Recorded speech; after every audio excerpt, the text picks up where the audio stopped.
Bonjour. Alors, bienvenue dans cette leçon où nous parlons de la prise en main de MATLAB. C'est une leçon où nous allons balayer les bases essentielles pour pouvoir résoudre euh, les problèmes avec l'outil MATLAB pour ingénieurs.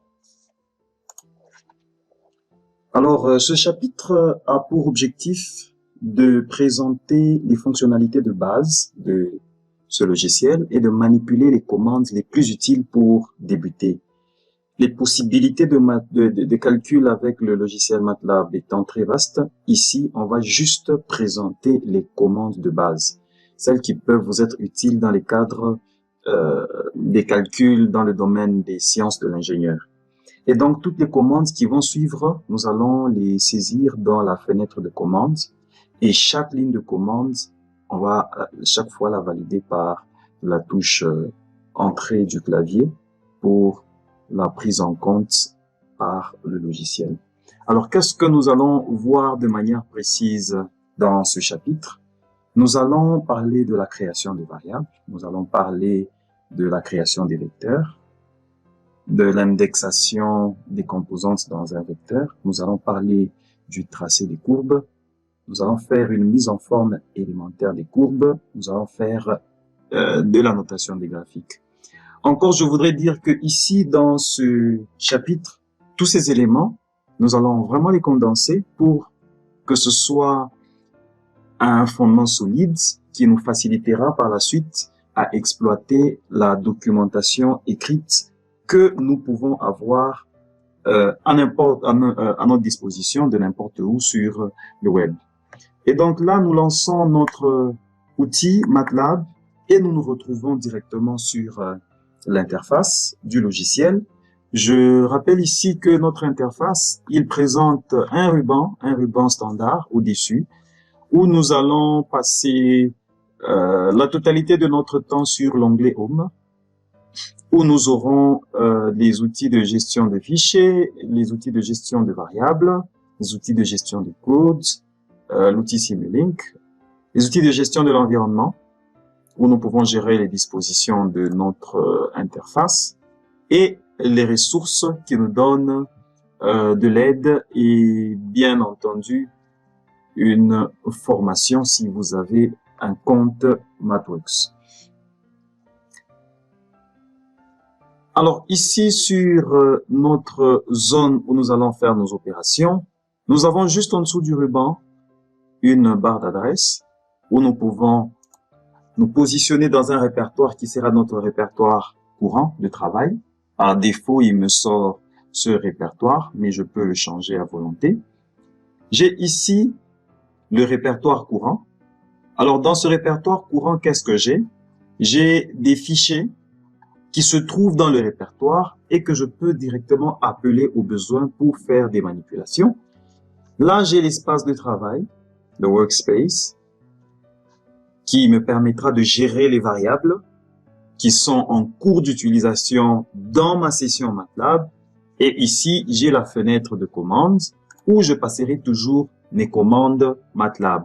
Et pour le moment, en bas ici sur la barre d'état, il me dit que MATLAB est prêt pour pouvoir recevoir des nouvelles instructions. Et ces instructions, je les lui passe à partir de ce prompt. Directement, j'y vais. Je suppose qu'on a des petites bases d'algorithmique et de programmation. Je ne vais pas y revenir. Sinon, je vous exhorte à aller jeter un coup d'œil dans la documentation d'algorithmique et programmation. Pour créer des variables, nous savons que selon certains langages de programmation de bas niveau qui sont fortement typés, nous sommes obligés de déclarer une variable en spécifiant le type, ensuite le nom, et nous pouvons affecter de la valeur. Ce n'est pas le cas pour MATLAB. Et donc, si je veux créer une variable, je n'ai qu'à passer le nom de la variable. Et si je veux y affecter une valeur, je dis égal et je lui affecte une valeur, par exemple, a égale à 1. Donc là, je vais créer une variable a à laquelle je vais attacher la valeur 1. Et si je fais entrer, je viens de créer une variable que je vois sur mon espace de travail à laquelle la valeur attachée est égale à 1. Alors, MATLAB est un outil qui est très sensible à la casse, et donc il fait la différence entre les majuscules et les minuscules, en sorte que le A que je viens de passer, il est différent de A majuscule, auquel je peux aussi affecter une valeur, et je peux voir que là, c'est deux variables différentes. Et là, je vois la variable que je viens de créer. Si je crée une autre variable, par exemple B, à laquelle je fais une affectation de valeur 2,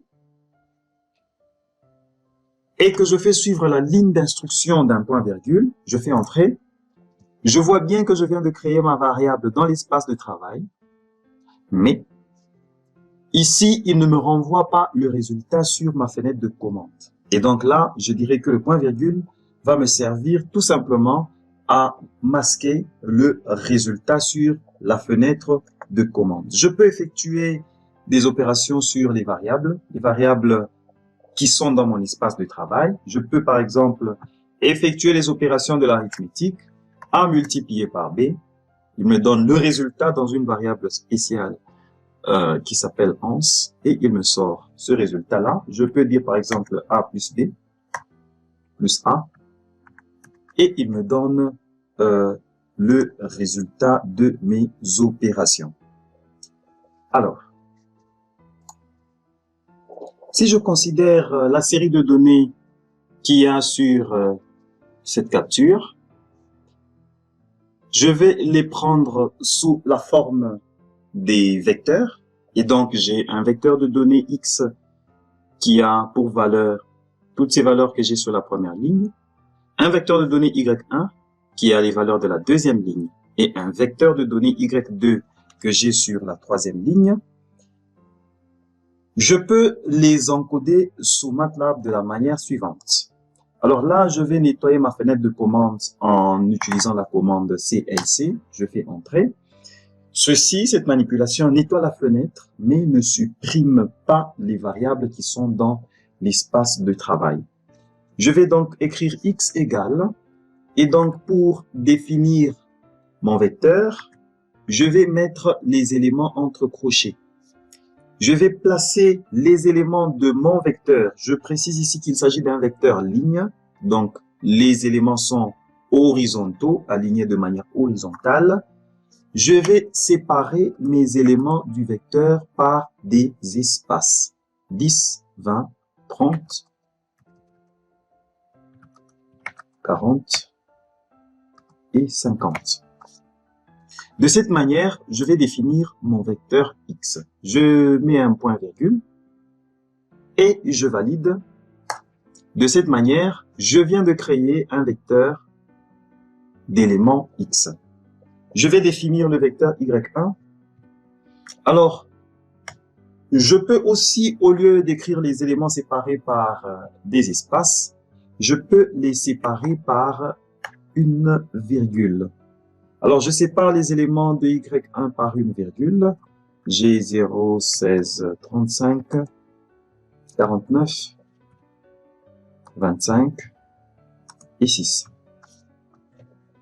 Alors, je disais que j'ai séparé les éléments par une virgule. Ceci me permettra, autant que pour la première manipulation, de définir un vecteur ligne des éléments. Je peux aussi définir mon vecteur Y2 de la même manière. Donc, je vais placer les éléments entre crochets.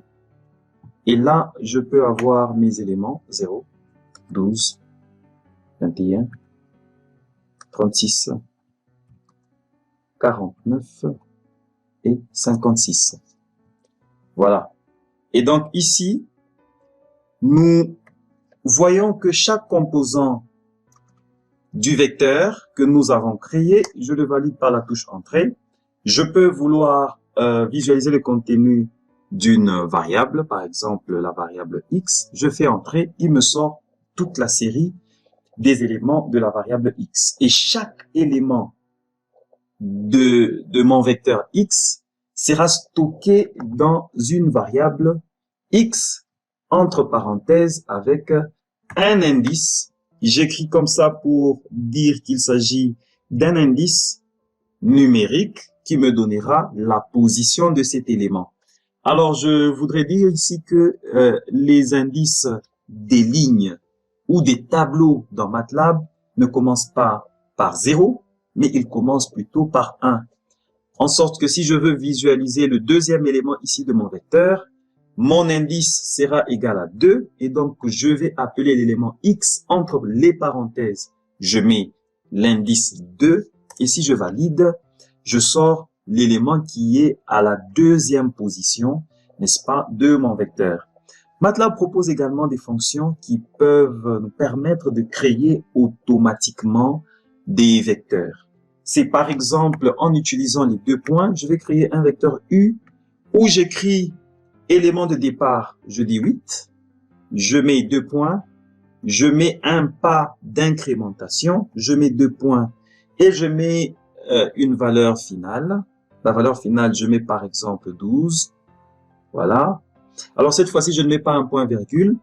Pour une meilleure visualisation, on agrandit notre fenêtre et je fais entrer. Je me rends compte qu'il me crée un vecteur, je voulais dire, ou une variable, dont les éléments vont de 8 jusqu'à 12 et le pas entre les éléments est de 0.1. Alors, qu'est-ce qui se passerait si j'utilisais la même commande? J'appuie sur la touche fléchée haut pour rappeler l'historique des commandes et pouvoir utiliser une commande antérieure.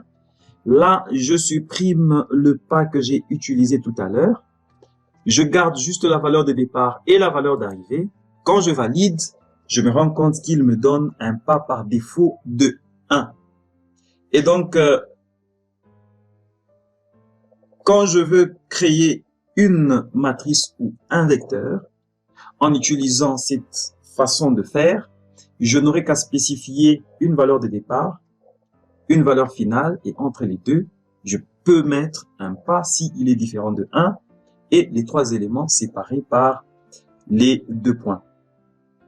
Alors, si on voudrait, par exemple, créer un vecteur en spécifiant le nombre exact de composantes qu'il y a à l'intérieur, on peut utiliser la fonction linspace.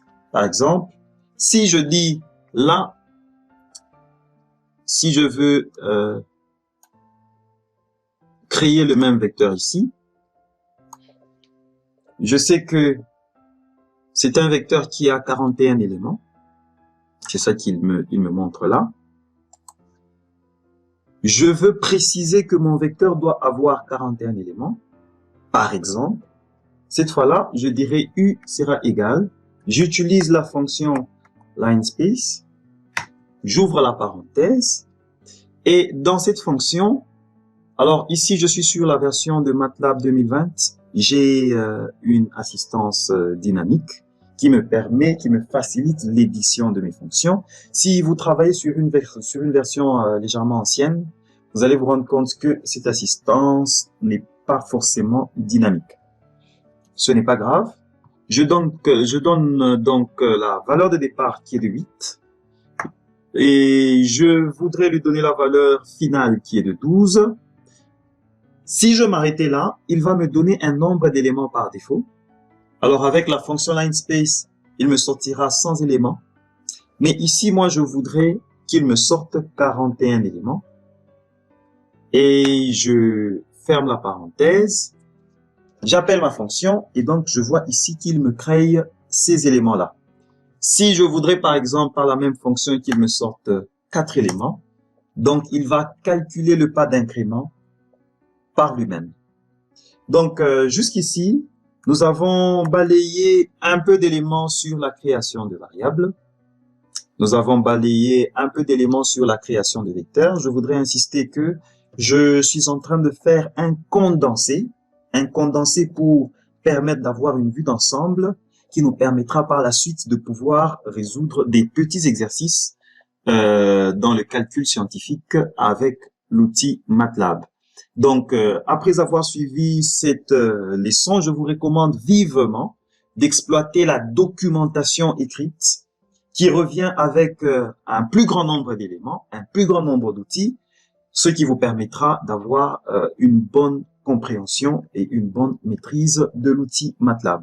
Nous passons donc à l'indexation des composants d'un vecteur. Ce que nous avons fait tout à l'heure, c'est que nous avons dit qu'il était possible d'accéder facilement aux composantes d'un vecteur en utilisant une indexation par ligne. C'est-à-dire, là j'ai mon vecteur U qui a 1, 2, 3, 4 éléments. Si je veux accéder par exemple au troisième élément, là je dirais qu'il me passe U, entre parenthèses, je mets 3, qui est un indice. Et quand je valide, il me sort le troisième élément de U. Alors, deux vecteurs peuvent être deux vecteurs, je vais dire, de même dimension. Ils peuvent être tracés à l'aide de la commande plot. Là, nous allons passer directement sur le tracé des courbes. Nous avons par exemple créé le vecteur X et le vecteur Y1. Alors, en utilisant la commande plot, entre parenthèses, je vais passer les paramètres de la fonction. Je vais mettre le premier élément qui sera mon abscisse, c'est le vecteur des éléments X. Si je considère les éléments du vecteur Y1 comme étant les images de X, et donc je dirais en ordonnée, je place Y1. Quand j'appuie sur la touche Entrée, MATLAB me sort le graphique qui me donne, n'est-ce pas, la relation entre le vecteur X et le vecteur Y1. Bien évidemment, je ne voudrais pas mettre cette interactivité. Donc, je vais d'abord rester sur les fondements de base. On peut par exemple tracer le vecteur X en fonction de Y2. Alors, à ce moment-là, je vais rappeler la fonction ici et je dirais que je trace X par rapport à Y2 et il me sort, n'est-ce pas, mon graphique. Alors, quand je viens, aussitôt que j'ai appelé le second graphique, je me rends compte que le premier graphique a disparu. Et donc, si je veux conserver les courbes sur la même fenêtre, à ce moment-là, je vais faire appel à la commande hold on. Alors, je garde ça sur le côté pour une meilleure visualisation. J'appelle la commande hold on et je vais retracer la première courbe X, Y1 et je me rends compte que MATLAB me trace les deux courbes sur le même graphique. De la même manière que j'ai appelé la commande hold on, je peux désactiver cela en appelant la commande hold off. Voilà. Sur mon graphique ici, que je viens de tracer, je voudrais visualiser la grille pour mettre les repères sur mon graphique. Là, à ce moment-là, je peux activer la commande grid en tapant grid on et je peux avoir une grille pour une meilleure lecture de mon graphique. De la même manière, je peux désactiver cela avec la commande grid off. Alors alors que je viens de tracer mon premier graphique, je voudrais tracer un nouveau graphique où je vais créer une nouvelle fenêtre. Par défaut, le premier graphique que je viens de créer a été nommé par MATLAB figure 1. Je peux créer une nouvelle fenêtre de graphique sur laquelle je vais ajouter des éléments. À ce moment-là, pour créer une nouvelle fenêtre de graphique, je vais utiliser la commande figure. Et en appelant la commande figure, je m'aperçois bien que MATLAB me crée une nouvelle fenêtre de figure qui devient la figure courante, où je peux ajouter des graphiques, où je peux ajouter, n'est-ce pas, des éléments qui sont différents de ce que je viens de mettre sur mon premier graphique.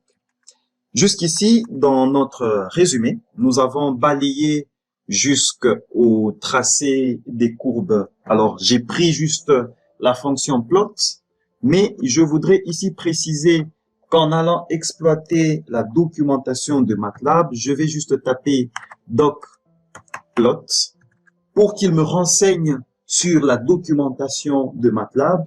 Je vois la définition. Ici, il me donne un graphique, une ligne 2D. On me donne les syntaxes d'utilisation possibles de cette fonction.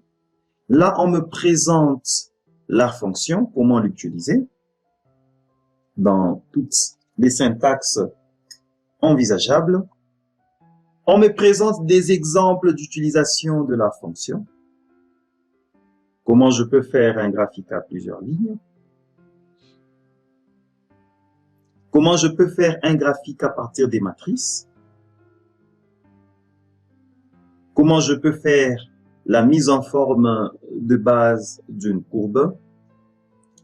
Et ce qui va attirer un peu plus mon attention plus loin, c'est que lorsque je balaye toute cette documentation sur la fonction plot, je vais m'apercevoir plus bas qu'il me propose aussi d'autres fonctions qui sont de la famille de la fonction plot.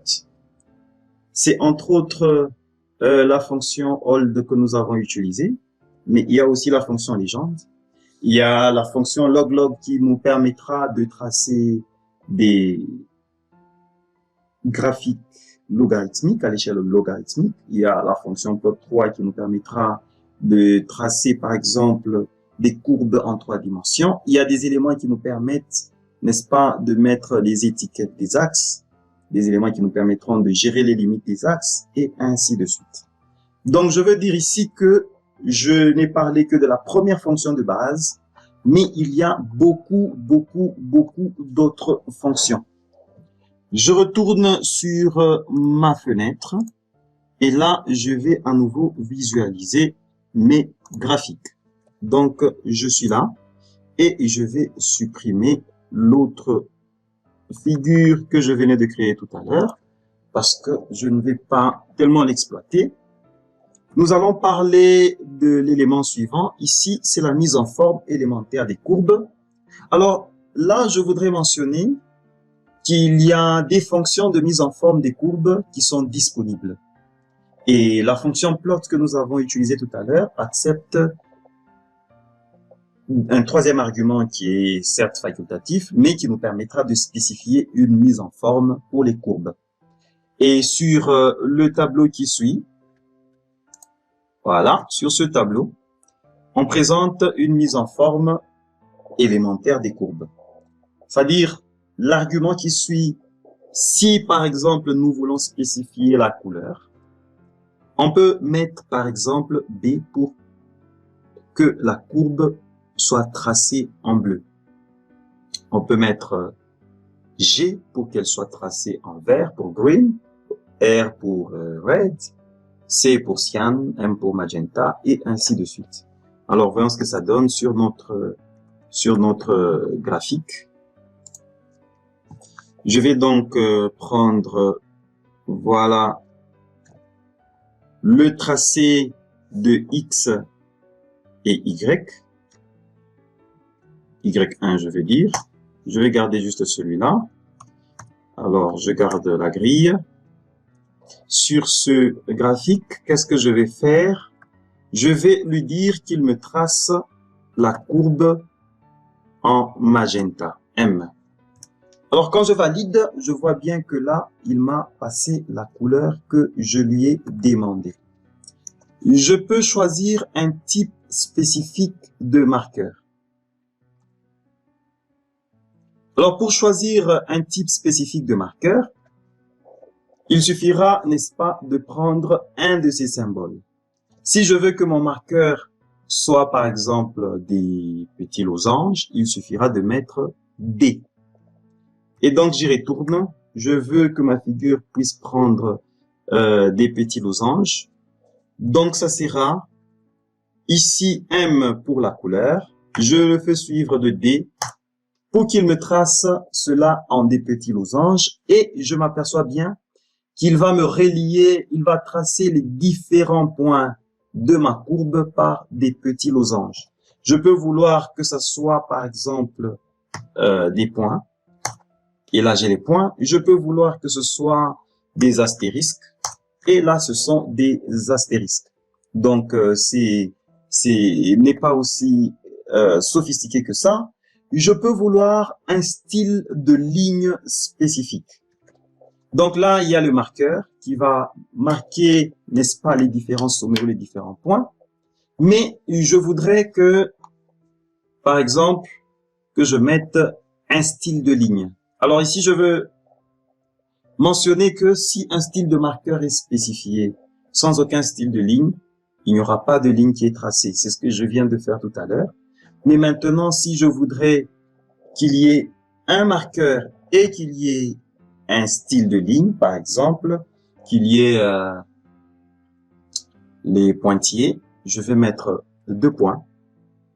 Donc, sur mon tracé du graphique, je vais spécifier cela. M étoile 2 points. Et quand je valide, je vois qu'il me relie mon tracé. Je peux y remettre la grille à volonté. Et voilà, j'ai le tracé de ma courbe que j'ai essayé de mettre en forme. Nous évoluons. Alors, je peux ajouter d'autres paramètres pour toujours modifier la présentation de ma ligne. C'est par exemple, je peux modifier l'épaisseur des traits. Ici, si je trouve que ma ligne est trop fine, je peux ajouter un nouvel argument. Et cette fois-là, je ne vais pas le mettre dans le même argument ici, mais je vais lui passer le nom de l'argument. Et ici, le nom de l'argument pour l'épaisseur de ligne, ça sera line width. Et je lui passe par exemple une valeur de 3 points. Et je vois que il a modifié l'épaisseur de mes traits. Et dans la foulée, je vais en profiter pour pouvoir annoter mon graphique. Je vais y ajouter un titre. Je vais ajouter les étiquettes sur les axes. Et donc, pour pouvoir le faire, je fais appel à la commande title. Et la commande title, je vais dire ici que je viens de tracer ma première courbe. Voilà. Il vient de m'ajouter un titre sur mon graphique. Je vais utiliser la commande xlabel pour y attacher l'étiquette de l'axe des X. Et là, je vais dire qu'il s'agit du vecteur X, le vecteur X que nous avons utilisé tout à l'heure. Il a ajouté l'étiquette sur l'axe des X. J'ajoute une étiquette sur l'axe des Y avec la fonction ylabel. Et là, je vais mettre, c'était le vecteur Y1. Alors, je précise que je mets les textes entre guillemets pour qu'ils les reconnaissent. Et je peux mettre une légende avec la commande légende. Et là, je mets du texte pour préciser que ma courbe est Y1 en fonction de X. Voilà. Il m'a ajouté une légende juste là. Ce qui nous permet, avec ce petit contour rapide, de pouvoir comprendre, n'est-ce pas, la prise en main rapide de notre outil de MATLAB. Et donc, dans cette leçon, nous avons couvert la création de variables, la création de vecteurs, l'indexation des composants d'un vecteur, les tracés des courbes, la mise en forme élémentaire des courbes et la notation des graphiques. J'insiste et je vous rappelle que c'est très important de pouvoir maintenant exploiter la documentation complète de l'outil MATLAB pour voir toutes les possibilités qu'il y a derrière les variables, toutes les possibilités qu'il y a derrière les vecteurs. Il y a des vecteurs spéciaux, il y a des variables prédéfinies, il y a beaucoup d'autres éléments que vous pouvez voir dans la documentation et sur les courbes pour vous affermir davantage. Nous allons nous revoir dans la prochaine leçon pour poursuivre avec ce chemin de l'outil MATLAB afin d'évoluer avec la prise en main et les fondamentaux de MATLAB. Merci et au revoir.